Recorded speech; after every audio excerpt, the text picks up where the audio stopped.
pagi untuk kita semua. Halo anak-anak semuanya, bagaimana nih kabar kalian?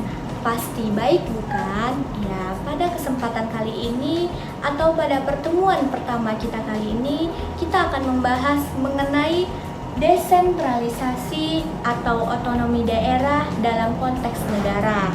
Baik, sebelum kita memulai pembelajaran kita pada pagi hari ini, ada baiknya kita membaca doa sebelum belajar. Doa mulai. Doa selesai. Baiklah anak-anak ibu semuanya, kali ini kita akan membahas mengenai materi kita yang pertama, yaitu desentralisasi.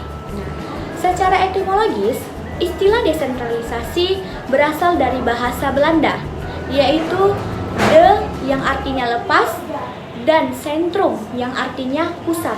Maka dari itu, desentralisasi adalah sesuatu hal yang tidak terlepas dari pusat. Nah, kemudian menurut Amran Muslimin tahun 2009, desentralisasi dibedakan menjadi 3 bagian, diantaranya yang pertama desentralisasi politik, yakni pelimpahan kewenangan dari pemerintah pusat. Yang kedua, desentralisasi fungsional, yaitu pemberian hak kepada golongan-golongan tertentu untuk mengurus golongan kepentingan tertentu. Dan yang terakhir, yang ketiga, yaitu desentralisasi kebudayaan, yakni pemberian hak kepada golongan-golongan minoritas dalam masyarakat. Baik, selanjutnya kita akan beralih ke pembahasan kita yang kedua, yaitu otonomi daerah. Banyak sekali definisi yang dapat menggambarkan tentang makna otonomi daerah.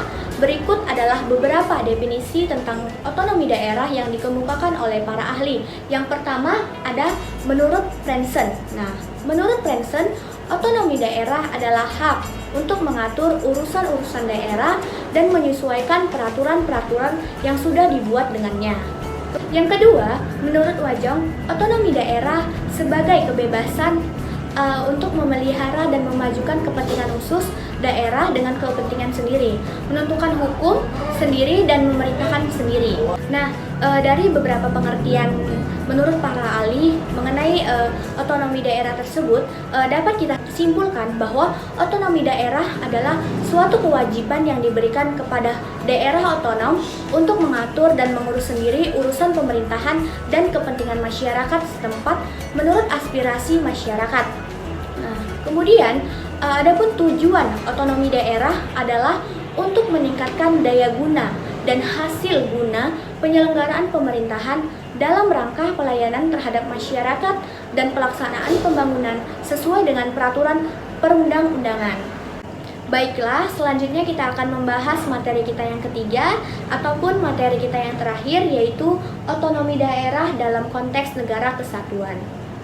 Nah, negara Republik Indonesia sebagai negara kesatuan menganut asas desentralisasi dalam penyelenggaraan pemerintah, dengan memberikan kesempatan dan keleluasan kepada daerah untuk menyelenggarakan otonomi daerah. Nah, pelaksanaan otonomi daerah di Indonesia diselenggarakan dalam rangka memperbaiki kesejahteraan rakyat. Kemudian, pelaksanaan otonomi daerah selain berlandaskan pada acuan hukum, juga sebagai implementasi tuntutan globalisasi yang diberdayakan dengan cara memberikan daerah kewenangan yang lebih luas, lebih nyata, dan bertanggung jawab, terutama dalam mengatur, memanfaatkan, dan menggali sumber-sumber potensi yang udah ada di daerahnya masing-masing. Baiklah, terima kasih kepada anak-anak ibu semuanya.